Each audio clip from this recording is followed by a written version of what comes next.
वानी, मैं एक businessman, motivational speaker, career counsellor, life coach और बिजनेस कंसल्टेंट हूँ मैं। सो बेसिकली आप लोगों को एक शॉर्ट में बता देता हूँ, मुद्दे पे बाद में आऊँगा। अगर आपको अपनी लाइफ में कोई डीमोटिवेशन है, मोटिवेशन की ज़रूरत है, यू कैन कॉन्टैक्ट मी। अगर आपको, मैं सेशंस लेता हूँ। अगर आपको करियर से रिलेटेड कोई प्रॉब्लम आ रही है, office politics, I am there. Life में कुछ प्रॉब्लम्स आ रही है, आई एम देयर। सो शान हमेशा पूछते हैं कि इस उम्र में भी कैसे कर लेते हो। मोटिवेशन, इसका मैं आंसर देता हूँ आपको। मोटिवेशन एक ऐसी चीज़ है जो उम्र होने के बाद ही आप कर पाओगे, क्योंकि आप इतना फेल हो चुके होते हो अपनी लाइफ में, इतना फेल हो चुके होते हो। लाइफ आपको इतना कुछ सिखा जाती है, उन्हीं एक्सपीरियंस से आप फिर आगे कुछ दे सकते हो। प्लस मेरा उद्देश्य ये है कि मैं अपनी लाइफ में इतना फेल हुआ हूँ कि फेलियर भी कम होगा। मैं इतना फेल हुआ हूँ, कल भी फेल हुआ हूँ मैं। सो मेरा ये था कि जो आज का यंगस्टर है, अगर मैं अपनी गलतियों से अगर उनको कुछ सिखा सकूँ, उनको एक डायरेक्शन दे सकूँ ताकि वही गलतियाँ ना करें, तो शायद मैं इस सोसाइटी में कुछ कंट्रीब्यूट कर पाया। सोहेल ने एक बारी मेरा क्या कहते हैं, ऐसी ओपन माइक था हम लोगों का, सोहेल ने सुना। फिर 2 महीने बाद उसका फ़ोन आया कि आपके साथ एक पॉडकास्ट करना है। I said okay. मैं पहुंच गया इसके पास। कुछ नहीं ना, सोहेल ने कुछ बोला कि क्या है क्या नहीं, इसलिए बोला आपके साथ पॉडकास्ट करना है ना। आई वाज शायद फर्स्ट पर्सन जिसको आपने अप्रोच किया होगा जब आपने स्टूडियो खोला। And I said okay. चला गया वो। हमने आधे घंटे का पॉडकास्ट प्लान किया था, लेकिन करते करते वो 45-50 मिनट्स का ऐसा हो गया जो कि अभी आधा ही हुआ है। सो मेरा ये है कि ठीक है, Sohail is an entrepreneur, is a budding YouTuber. अगर मैं इसकी लाइफ में कुछ कंट्रीब्यूट कर पाऊँगी, कुछ अगर एक लेवल पे पहुँच जाए, तो शायद कहीं याद रखेगा मुझे। Now this was the overall thing. अब मैं मुद्दे की बात पे आता हूँ, आपके मतलब की। कितने लोगों को पावर ऑफ बिलीफ पता है? क्या जानते हो what is power of belief? क्या है? What is manifest?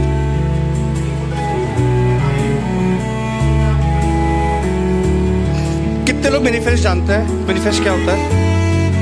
1 2 3 4 5 बस। You are very scared. You were not prepared, right? I'll tell you about that.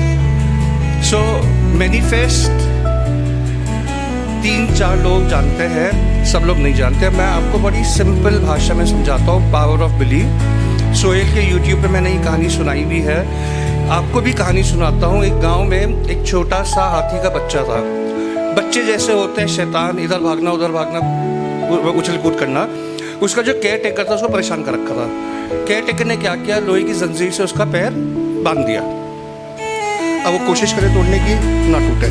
बहुत कोशिश करे, लगा हुआ है, पैर छिल गए, लेकिन नहीं टूटा उससे, क्योंकि वो स्ट्रांग थी। धीरे धीरे हाथी का बच्चा बड़ा हुआ। एक्सक्यूज मी सर, सुन लीजिए प्लीज, आप शायद कुछ सीख पाएंगे आप। I will be grateful and thankful. So जो हाथी का बच्चा धीरे धीरे बड़ा हुआ, अब वो फुल साइज का पूरा मैमथ बन गया था वो। उसके केयर टेकर ने क्या किया, उसका पैर बांधा हुआ था नॉर्मल जूट की रस्सी से।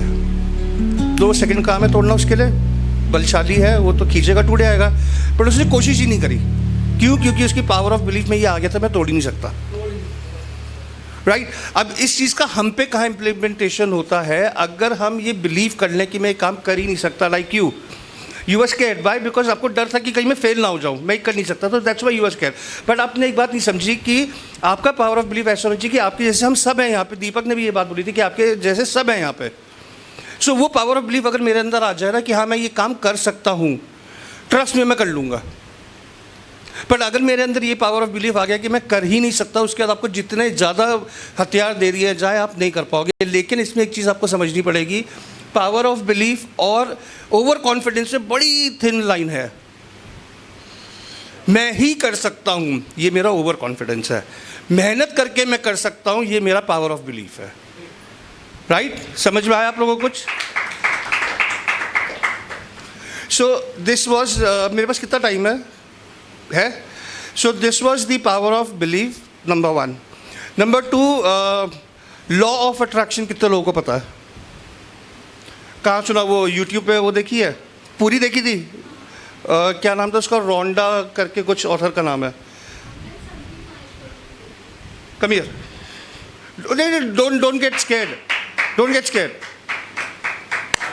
Please clap for her. What's your name? Sherry. Shelly. क्या है power of believe, law of attraction, sorry? हम किसी चीज़ को मतलब चेस करना चाहते हैं, उस चीज़ का बिलीफ अपने मन में बना ले और वो एक मतलब लाइन से हमारे पास आती रहती है, अट्रैक्ट कर, हम जिस चीज़ को चाहते हैं वो हमारे पास आने का अट्रैक्ट होती है, किसी ना किसी जरिए से हाँ। आ जाती है अगर आप उसको प्रॉपरली मैनिफेस्ट करो तो। हाँ। राइट, यही है लॉ ऑफ अट्रैक्शन। समझ में आया क्या लॉ ऑफ अट्रैक्शन आपको? अगर आप प्रॉपरली मैनिफेस्ट करो तो वो चीज़ आपके पास आती है। अब इसका मैं आपको उदाहरण देता हूँ। थैंक यू बेटा। इसका मैं आपको उदाहरण देता हूँ। मेरा बहुत टाइम से मन था फूड बिजनेस में एंटर करने का। I was working for the companies like Vodafone, ICICI, Reliance. Corona आ गया, ठीक है, बट मेरा मैनिफेस्टेशन इतना स्ट्रॉन्ग था कि मेरे को फूड बिजनेस में आना है, इतना स्ट्रॉन्ग था। कोरोना आ गया, मैं दिल्ली में था, बिजनेस कंसल्टेंट था। मैं MSMEs, अगर आप लोग को शायद माइक्रो स्मॉल मीडियम एंटरप्राइजेज, उनका मैं कंसल्टेंट रह चुका हूँ। मैं दिल्ली गवर्नमेंट के साथ, मंत्रियों के साथ काफ़ी पॉलिसीज़ बनाई थी मैंने। सो कोरोना आ गया। कोरोना आने के बाद मेरा बिजनेस स्टैंड स्टिल आ गया। आउट ऑफ द ब्लू मेरी सिस्टर ने कहा कि देहरादून चले जाओ। वो बेसिकली मेरा अपना शहर है, this is my own city, मेरी पढ़ाई यहीं से हुई है। ठीक है, चला गया। क्या करूँ वहाँ पे? अमित तुम रेस्टोरेंट खोलो। मेरा जो मैनिफेस्टेशन था वो बन गया कोरोना के थ्रू। कोरोना ने मेरे लिए अच्छा किया, गलत नहीं किया कोरोना ने मेरे साथ। कोरोना नहीं आया तो मैं यहाँ पे अपने फूड बिजनेस में नहीं आता। और आज की डेट में मैं कम से कम 3 से 4 अच्छी बड़ी स्कूल और कॉलेजेस की, यूनिवर्सिटीज़ में कैंटीन्स चला रहा हूँ मैं, विद द रेप्यूटेड वन, ठीक है। सो नहीं, ये मैनिफेस्टेशन का था। आप लोगों को अगर ये जानना है कि प्रॉपरली मैनिफेस्टेशन कैसे किया जाए, ऐसा नहीं कि बस आप मुंगेरी लाल के सपने लेके सोचते रहो हो जाएगा, ऐसे नहीं होगा। मुंगेरी लाल के सपने काम नहीं करेंगे, एक हद तक काम करेंगे। आपको BMW चाहिए, BMW मिल जाएगी आपको प्रॉपर मैनिफेस्टेशन से, राइट। सो अब मैं आप लोग को अपने कार्ड्स दे दूंगा, बिकॉज अच्छा मैं आप लोग से सेशन फ्री में दूंगा, I am not charging anything, क्योंकि मैं चाहता हूँ कि आप लोग को अपनी लाइफ में सही डायरेक्शन मिले। जो मेरी गलतियों से हुआ है वो डायरेक्शन मिले। I will give you my card. एक लास्ट चीज़ और बोलता हूँ, व्हाट इज़ फेलियर? ये लास्ट टाइम ही बोला था मैंने। फेलियर क्या है?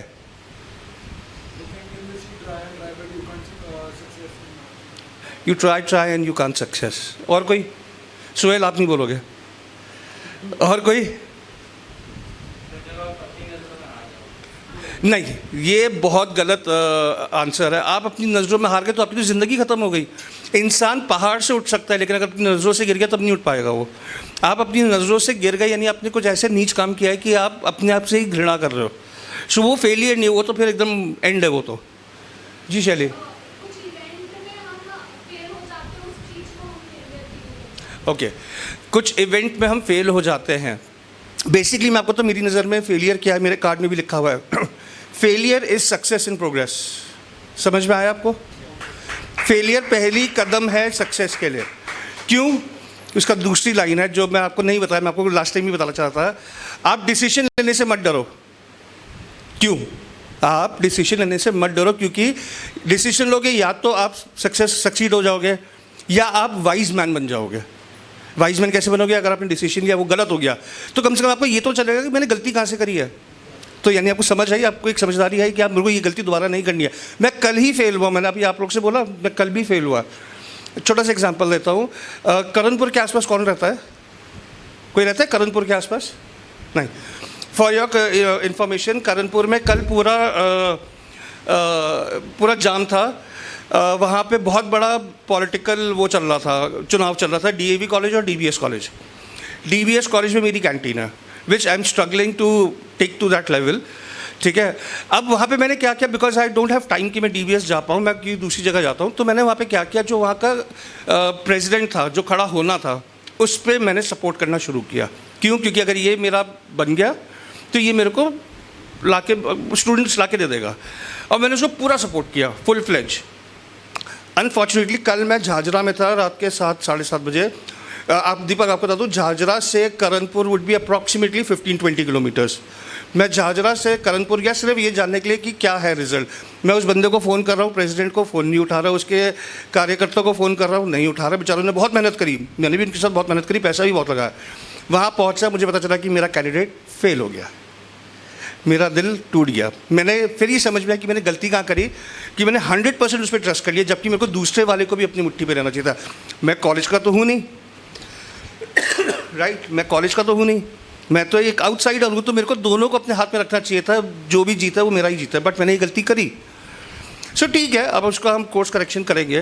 कल वो लोग आ रहे हैं मेरे पास, वो जो ABVP वाले हैं जो हारे हैं, कल आ रहे हैं, कहते हैं मंथन करने की कहाँ उनने गलती करी और कहाँ क्या क्या। मेरे साथ बैठेंगे वो लोग कल। सो मेरा आप लोगों से सिर्फ एक ही कहना है, प्लीज़ डिसीजन लेने से मत डरो। डिसीजन लोगे या तो जीतोगे या समझदार बनोगे, और फेलियर को खुले हाथों से एक्सेप्ट करो। जब तक फेल नहीं होगे, थैंक यू, जब तक फेल नहीं होगे सक्सेस के मायने नहीं पता चलेंगे, सक्सेस असली में क्या होता है वो पता नहीं चलेगा। और लास्ट में, I will not take much of your time, एक सजेशन देके जा रहा हूँ आप लोगों को। आप इस दुनिया में आए हो इंसान बन के, आप लोग काम ऐसे करना कि आपके दोस्त, रिश्तेदार, फ्रेंड्स, फैमिली वो जब बोले ना कि हाँ मैं इसको जानता हूँ, तो गर्व से बोले, शर्म से ना बोले। Thank you.